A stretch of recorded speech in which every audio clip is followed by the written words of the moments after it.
որ մայիս ամիսը հայ ժողովրդի պատմության մեջ դա հաղթանակների ամիս է եւ մայիս ամսին հայ ժողովուրդը իր ներդրումն է ունեցել նաեւ ֆաշիստական նացիստական Գերմանիայի դեմ տարած հաղթանակում ունեցել ենք տվել ենք բազում հերոսներ ունեցել ենք 5 մարշալ 62 գեներալ պատերազմից հետո այն ավելացել է 90-ով եւս ունեցել ենք 119 Հայաստանի Հանրապետության հերոս, որից 11-ը ազգային փոքրամասնության, հայերից 36-ը հերոսի կոչման արժանացել են հետմահու, 27-ը եղել են Փառքի բոլոր 3 աստիճանի իշխանանշանագիրներ,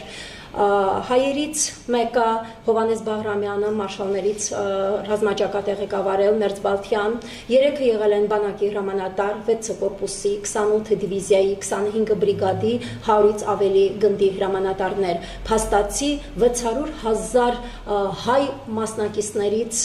կեսից ավելին 343,000-ը զոհվել է երկրորդ աշխարհամարտի եւ հայրենական պատերազմի ռազմական գործողությունների ընթացքում եւ հայ ժողովուրդը մեծապես ավանդն է ունեցել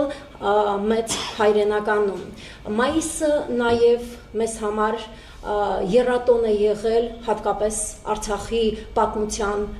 էջերում, ինչպես եւ Հայաստանի, ընդգծենք, եւ արցախյան